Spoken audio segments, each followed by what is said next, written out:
भारत के पहले प्रधानमंत्री जवाहरलाल नेहरू, जिन्हें भारत के इतिहास में राष्ट्र निर्माता कहा गया, अपने भाषण, विजन और पर्सनैलिटी के कारण आदर्श नेता के रूप में प्रस्तुत किए जाते हैं। लेकिन सवाल ये उठता है कि क्या नेहरू वास्तव में आदर्श नेता थे या नहीं।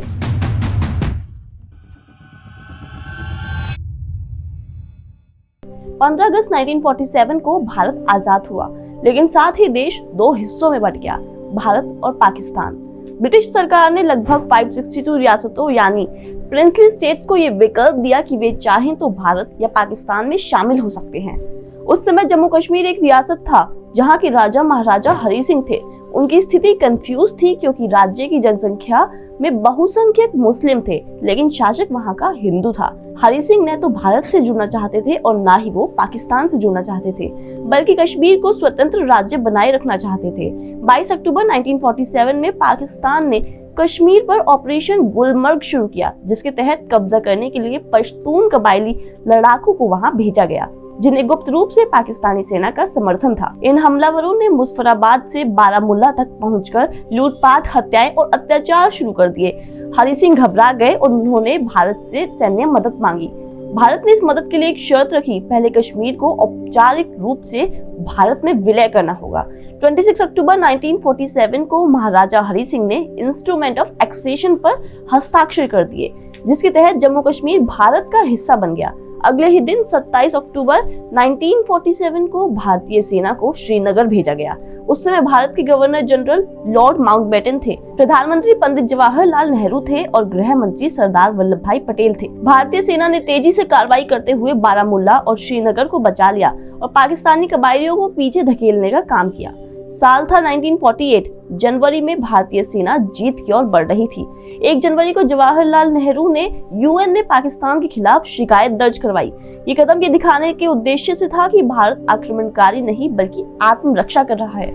इसके परिणाम स्वरूप ये हुआ कि यूएन ने दोनों देशों से युद्ध विराम की अपील की और कश्मीर में जनमत संग्रह कराने की सिफारिश की गई, ताकि जनता ये तय कर सके कि उसे भारत में रहना है या फिर पाकिस्तान में रहना है।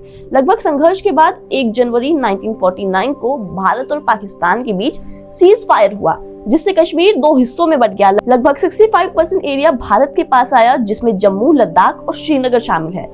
बाकी हिस्सा पाकिस्तान के पास चला गया, जिसे आज के समय में पीओके कहा जाता है। इस रेखा को बाद में लाइन ऑफ कंट्रोल यानी LOC कहा गया। सरदार पटेल, जो उस समय बाकी रियासतों को भारत में मिला रहे थे, कश्मीर के मामले में शुरू से स्पष्ट थे। उनका कहना था कि जब हमला हुआ तो सेना को पूरा कश्मीर आजाद कराने दिया जाए, न कि युद्ध को बीच में रोका जाए। लेकिन नेहरू ने राजनीतिक और नैतिक दृष्टिकोण अपनाया और युद्ध को रोककर मामले को अंतर्राष्ट्रीय स्तर पर सुलझाने की कोशिश की। नेहरू की ये नीति भारत की रणनीतिक भूल साबित हुई। कश्मीर अब अंतर्राष्ट्रीय मुद्दा बन चुका है। यूएन के प्रस्तावों, जनमत संग्रह के वादों और पाकिस्तान की नीतियों ने इसे टेम्परेरी कॉन्फ्लिक्ट का रूप दे दिया।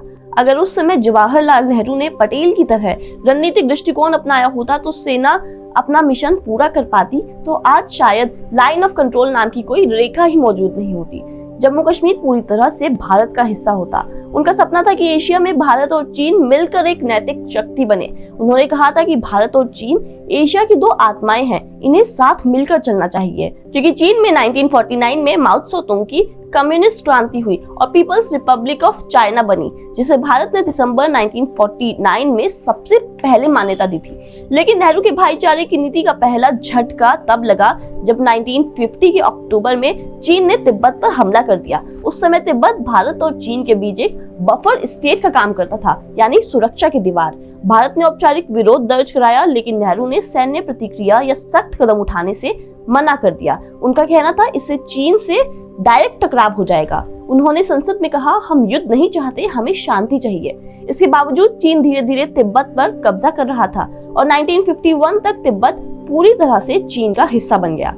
इसका मतलब था कि भारत की उत्तरी सीमा पर अब मित्र देश नहीं बल्कि कम्युनिस्ट चीन बैठा था। 1954 में भारत और चीन के बीच 29 अप्रैल को एक ऐतिहासिक समझौता हुआ, जिसे पंचशील एग्रीमेंट कहा गया। ये 5 प्रिंसिपल्स पर बेस था, जिसमें एक दूसरे की संप्रभुता और क्षेत्रीय अखंडता का सम्मान करना था। एक दूसरे पर आक्रमण नहीं करने की बात इसमें कही गई थी। एक दूसरे के आंतरिक मामलों में हस्तक्षेप न करने की भी इसमें बात कही गई और समानता और पारस्परिक लाभ भी इसमें शामिल था। इसके साथ ही शांतिपूर्ण कोएग्जिस्टेंस भी इसमें शामिल किया गया। भारत ने इसे नए युग की शुरुआत कहा और सड़कों पर नारे लगने लगे, हिंदी चीनी भाई भाई।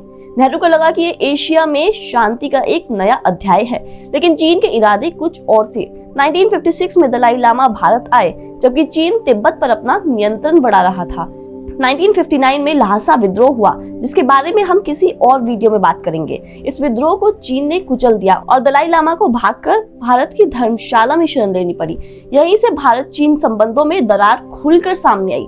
चीन ने भारत पर आरोप लगाया कि दलाई लामा को शरण देकर उन्होंने इंटरफेयर किया है। इसके बाद 1959 से 1961 के बीच भारत और चीन के बीच सीमा विवाद उभरने लगे। ब्रिटिश काल में बनाई गई मैकमोहन लाइन को चीन ने मानने से साफ तौर पर इनकार कर दिया। चीन ने लद्दाख के नॉर्थ में अक्साई चीन क्षेत्र में एक सड़क बना ली, जो तिब्बत को शिनजियांग से जोड़ने का काम करती थी। भारत को इसका पता 1958 में चला, लेकिन नेहरू ने इसे हल्के में ले लिया और संसद में कहा कि ये जमीन बंजर है और वहाँ ना तो घास उगती है और ना ही कोई रहता है।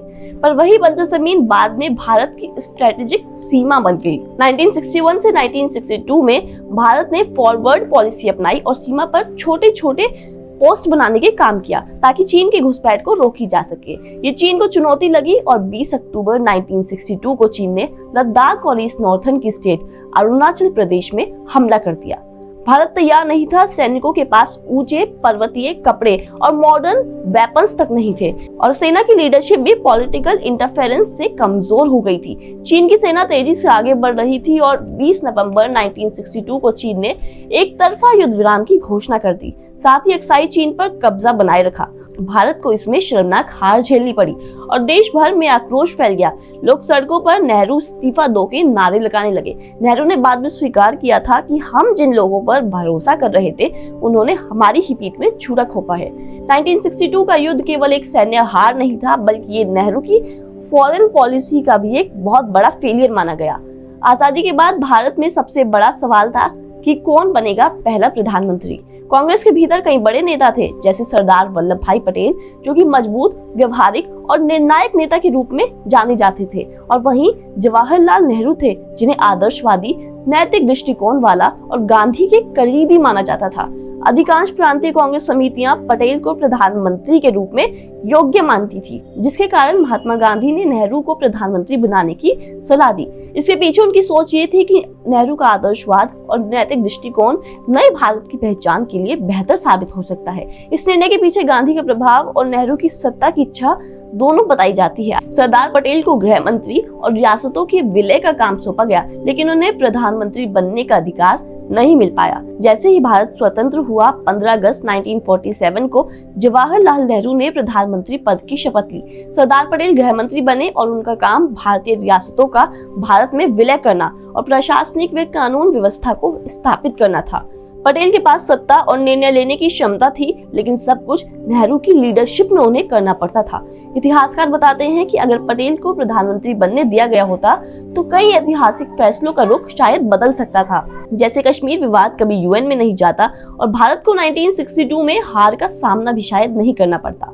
जवाहरलाल नेहरू का सपना एक मॉडर्न, इंडस्ट्रियल और साइंटिफिक प्रोग्रेस वाला भारत बनाने का था। उन्होंने सोचा कि भारत के भविष्य को सिर्फ कृषि प्रधान देश तक सीमित रखना काफी नहीं होगा, इसलिए उन्होंने बड़े इंडस्ट्रियल प्रोजेक्ट्स, स्टील प्लांट्स और वैज्ञानिक संस्थानों की नींव रखनी चाहिए। जैसे 1950 से 1960 में बोकारो और भिलाई स्टील प्लांट, भारतीय विज्ञान संस्थान और अन्य रिसर्च सेंटर्स स्थापित किए गए। उनका मानना था कि गांव की छोटी अर्थव्यवस्था से बड़े उद्योगों तक भारत को ले जाना बहुत जरूरी है। लेकिन इसी दौरान भारत एक कृषि प्रधान देश था। वो ये भूल गए जहां अधिकतर लोग गांव में रहते थे और खेती पर ही निर्भर थे। नेहरू का इंडस्ट्रियल विजन गांव की समस्याओं पर पर्याप्त ध्यान नहीं देता था। गांव में सिंचाई और फसल सुधार की योजनाएं कम थी, फार्मिंग टेक्निक पुरानी थी और प्रोडक्शन कम था। 1960 के दशक तक भारत को बार बार अनाज आयात करना पड़ता था। भूख और गरीबी बनी रहती थी, जबकि शहरों में बड़ी इंडस्ट्रीज तेजी से बढ़ रही थी। 1956 में पहली पंचवर्षीय योजना शुरू की गई, जिसमें भारी उद्योगों पर जोर दिया गया, जबकि 1957 में शुरू हुए कृषि सुधार कार्यक्रमों का बजट इंडस्ट्रियल प्लान्स के मुकाबले बेहद कम था। 1962 के चीन भारत युद्ध के बाद सुरक्षा और सैन्य औद्योगिकरण पर और ज्यादा फोकस किया गया, जिसका रिजल्ट निकला कृषि क्षेत्र पीछे रह गया और ग्रामीण भारत विकास की मुख्य धारा से बाहर रह गया। इसी गलती के कारण फूड डिजास्टर, पॉवर्टी और ग्रामीण असंतोष बढ़ने लगा। बाद में प्रधानमंत्री लाल बहादुर शास्त्री ने नारा दिया, जय जवान जय किसान, जो सीधे तौर पर नेहरू की नीति की कमजोरी का प्रमाण देता था। स्वतंत्रता के बाद भारत की अर्थव्यवस्था बेहद कमजोर हो गई थी। देश के पास लिमिटेड इंडस्ट्रीज थी, फार्मिंग पर अधिक निर्भरता थी और फॉरेन इन्वेस्टमेंट और टेक्नोलॉजी नहीं थे।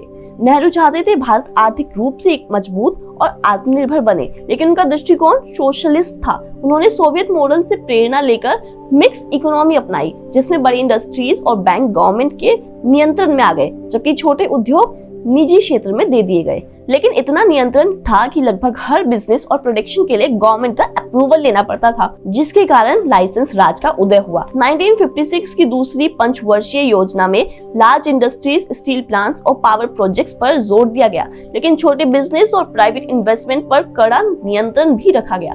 इसका रिजल्ट ये निकला कि बिजनेस शुरू करने के लिए कई सालों की अनुमति की प्रक्रिया, सोशल सर्विसेज जैसे IAS, IPS में लंबा इंतजार और इनोवेशंस व इन्वेस्टमेंट में बाधा उत्पन्न होने लगी।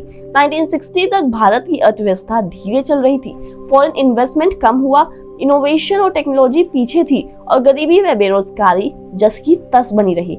नेहरू के आदर्शवादी, समाजवादी और सरकारी नियंत्रण ने आर्थिक विकास को धीमा कर दिया। देश की स्मॉल और मीडियम इंडस्ट्रीज मुश्किल में आ गई और ग्रामीण गरीबों की स्थिति पर भी गहरा असर आया। 1970 तक भारत रेड टेप में उलझा रहा। रेड टेप का मतलब था सरकारी कामकाज में कागजी कार्रवाई, जिसके कारण निजी निवेशकों ने उद्योग स्थापित करने में हिचक महसूस की और इनोवेशन रुक गया और गरीबी व बेरोजगारी जस की तस बनी रही। सरकार के नियंत्रण में सही इरादे के बावजूद अर्थव्यवस्था की रफ्तार को धीमा कर दिया। आजादी के पहले ही संविधान निर्माण की प्रक्रिया चल रही थी। नेहरू ने डॉक्टर भीमराव अंबेडकर को संवैधानिक मसलों के प्रमुख और कानून मंत्री के रूप में चुना था। अंबेडकर का सपना था कि भारत में समानता और सामाजिक न्याय सुनिश्चित किया जाए और उनकी दृष्टि में सबसे जरूरी था महिलाओं को बराबरी का अधिकार देना। 1951 में भीमराव अंबेडकर ने हिंदू कोड बिल पेश किया, जिसका उद्देश्य था हिंदू महिलाओं को समान संपत्ति अधिकार देना, विवाह, तलाक और उत्तराधिकार में उनके अधिकार भी सुनिश्चित करना, साथ ही समाज में लैंगिक समानता को कानूनी रूप देना। अंबेडकर ने नेहरू से इसके लिए समर्थन मांगा, क्योंकि ये बिल कांग्रेस के भीतर परंपरावादी और ग्रामीण नेताओं के विरोध का सामना कर रहा था। नेहरू ने शुरुआत में तो बिल का समर्थन करने के लिए हाँ कर दी, लेकिन कई वरिष्ठ नेताओं के दबाव के कारण उन्होंने राजनीतिक संतुलन बनाए रखने की कोशिश की और अंबेडकर को पूर्ण समर्थन नहीं दिया, जिसके रिजल्ट में ये हुआ कि बिल संसद में पास नहीं हो पाया। अंबेडकर ने महसूस किया कि उनका लक्ष्य और प्रयास सिस्टम में दबा दिए जा रहे हैं, जिसके कारण उन्होंने 1 जनवरी 1951 को मंत्री पद से इस्तीफा दे दिया। अगर नेहरू ने उस समय साहस और निर्णायक समर्थन दिखाया होता तो भारत में महिलाओं के समान अधिकार बहुत पहले ही शायद स्थापित किए जा सकते थे। जेंडर इक्वालिटी की दिशा में बड़ा ऐतिहासिक कदम उठाया जा सकता था और समाज में महिलाओं की स्थिति बहुत पहले ही अच्छी की जा सकती थी। आजादी से पहले और बाद में कांग्रेस के भीतर 2 अलग दृष्टिकोण थे। एक और सुभाष चंद्र बोस थे, जिनका सपना एक सशस्त्र और शक्तिशाली भारत बनाने का था। उन्होंने आजाद हिंद फौज बनाई और युद्ध के जरिए ब्रिटिशों को भारत से बाहर निकालने का विजन रखा। दूसरी ओर जवाहरलाल नेहरू थे, जिनका मानना था कि अहिंसा, कूटनीति और अंतर्राष्ट्रीय आदर्शवाद के माध्यम से भारत स्वतंत्र हो सकता है। 1942 से 1945 के बीच जब भारत छोड़ो आंदोलन चल रहा था, नेताजी ने महसूस किया कि अहिंसक आंदोलन केवल ब्रिटिशों को नहीं हरा सकता। उन्होंने 1943 में जर्मनी और जापान से संपर्क साधा और आजाद हिंद फौज का गठन किया। 1944 तक INA ने इम्फाल और मणिपुर में ब्रिटिश फौज से लड़ाई की, जो भारत की आजादी के लिए पहला वास्तविक सशस्त्र संघर्ष था। 18 अगस्त 1945 को सुभाष चंद्र बोस का प्लेन क्रैश हो गया, जिसके बाद वे गुमशुदा हो गए। हालांकि कॉन्सेप्ट ये भी कहा जाता है कि इस दौरान वे जिंदा बच गए थे, लेकिन उन्होंने अपना बाकी जीवन गुमनामी बाबा के रूप में बताया। उस समय देश स्वतंत्र हो चुका था और नेहरू प्रधानमंत्री बन गए थे। कई हिस्टोरियंस बताते हैं नेहरू और सरकार ने INA की उपलब्धियों और नेताजी की लोकप्रियता को कभी पूरी तरह स्वीकार नहीं किया। उनके गुमशुदा होने की गंभीर जांच नहीं करवाई गई और कुछ का मानना था कि नेहरू नहीं चाहते थे कि नेताजी की पॉपुलैरिटी उनकी नई छवि को चुनौती दे। इस राजनीतिक दृष्टिकोण पर आज भी बहस होती है। रिजल्ट ये निकला कि INA की सच्ची भूमिका और योगदान को सरकारी इतिहास में सीमित रूप से स्वीकार किया गया।